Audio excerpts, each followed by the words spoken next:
എല്ലാരും തിരുവോണ സദ്യയൊക്കെ ഉണ്ട്. ഇത് വൈകുന്നേരമായിട്ട് നമ്മള് ഉറുമ്പിന് ഓണം കൊടുക്കുവാണ്. അതെന്തിനാ ഉറുമ്പിന് ഓണം കൊടുക്കണം? എല്ലാ സർവ്വചരാചര നമ്മളെ വീട്ടിലുള്ള എല്ലാവർക്കും ഉറുമ്പും നമ്മുടെ വീട്ടിലുണ്ടല്ലോ, അപ്പൊ അവർക്കും ഓണം. അതെന്താന്ന് വെച്ചാൽ ഉറുമ്പിന്റെ ഓണം എന്താന്ന് വെച്ചാല് അരി വറുത്ത് ആ അരിക്കകത്ത് പിന്നെ നാളികേരം ചിരകിയിട്ട് ശർക്കരയിട്ട് കുഴച്ചിട്ട് പിന്നെ കൊടിയില എന്ന് പറയുന്നത്. ഇപ്പൊ കൊടിയില്ലാത്ത കാരണം വാതക്കൊടിന്റെ ഇല എടുത്തത്. ഈ വാതക്കൊടിന്റെ ഇലയില് ഇങ്ങനെ വാരി വെച്ച് തിരിയുണ്ട്, ഉറുമ്പിന് വെട്ടം കാണണ്ടേ, ആ തിരി ഇങ്ങനെ വെച്ച് അത് കത്തിക്കുക. വൈകുന്നേരം കൊടുക്കണ്ടേ? ആ വൈകുന്നേരം.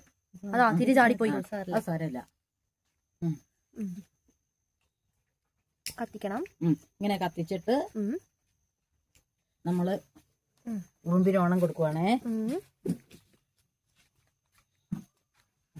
ഉറുമ്പ് അത് മണം പിടിച്ചോന്ന് തിന്നു അമ്മച്ചി? ഓ തിന്നോളൂ.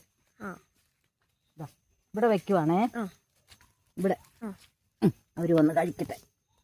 ഉറുമ്പേ വന്ന് കഴിച്ചോ. അത് കെട്ടോ കെട്ടിയില്ലെന്നൊന്നും നോക്കട്ടെ, പോരെ.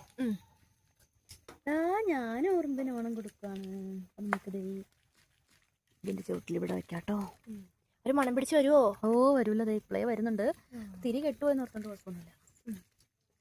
എടാ നിനക്ക് വേണോടാ, നിനക്ക് വേണോടാ, നിനക്ക് വേണോടാ. ഹായ്, എവിടെ വെക്കാൻ പോന്നേ? നമുക്കിത് എവിടെ വെക്കണ്ടേ? നമുക്കത് അവിടെ അവിടെ വെക്കാം. ഗായ്സ്, ബാബാറ്റേന്റെ വകയും നമ്മുടെ ഉറുമ്പുകളെല്ലാം ഒന്ന് വേഗം കഴിക്കട്ടെ, നമുക്ക് പ്രാർത്ഥിക്കാം.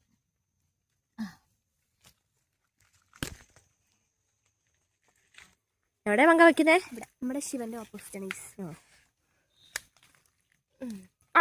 ഉറുമ്പിനുള്ള ഓണം നീയാണോ തിന്നുന്നേ?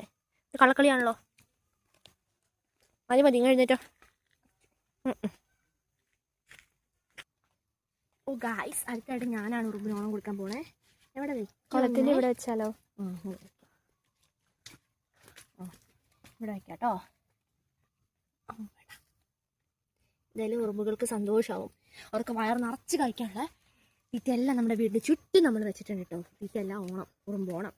അപ്പൊ അവർക്കും ഈ ഓണത്തിന് സന്തോഷമാവട്ടെ. അപ്പം എല്ലാ ഓണത്തിനും നമ്മൾ ചെയ്യേണ്ട ഒരു ചടങ്ങ് തന്നെയാണിത്. അപ്പം എല്ലാവരും ഇനി മുതൽ ചെയ്യുമെന്ന് ഞാൻ വിശ്വസിക്കുന്നു. ഇത് ചെയ്യുന്നവരും ഉണ്ടാകാം കേട്ടോ. അപ്പം നമ്മൾ ഓണം കഴിച്ചു, ഉറുമ്പുകളും ഓണം കഴിച്ചു. ഇങ്ങനെയാണ് ഉറുമ്പിന് ഓണം കൊടുക്കേണ്ടത്. അതെല്ലേ? മനസ്സിലായില്ലേ നിങ്ങൾക്ക്? ബാക്കിയുള്ളത് അറിയാത്തവർക്ക് ഇതങ്ങ് പറഞ്ഞു കൊടുത്തേക്കണം. അഹംഭാവം ഇല്ലാത്തവർ ഇത് മുഖവിലക്ക് എടുക്കും. അഹംഭാവമുള്ളവർക്ക് ഇപ്പൊ ഉറുമ്പിനല്ലേ ഇപ്പൊ ഓണം കൊടുക്കുന്നത്, ഓണം ഇല്ല. അന്നേരം ഉറുമ്പിന് ഓണം എന്ന് പറഞ്ഞിട്ട് പുച്ഛിക്കും. പുച്ഛിക്കുന്നവര് പുച്ഛിക്കട്ടെ. നമ്മുടെ ഒരു വിശ്വാസം, നമ്മൾ ഉറുമ്പിന് വരെ ഓണം കൊടുത്ത് സന്തോഷിപ്പിക്കും. ഉറുമ്പോണെന്ന് പറഞ്ഞ ആണത്തല്ലേ ഉറുമ്പുകൾ ഒറ്റയ്ക്ക് നിന്ന കള്ളക്കളിയല്ലേ? അല്ലേ മമ്മേ? തട്ടിപ്പറിക്കുവാ.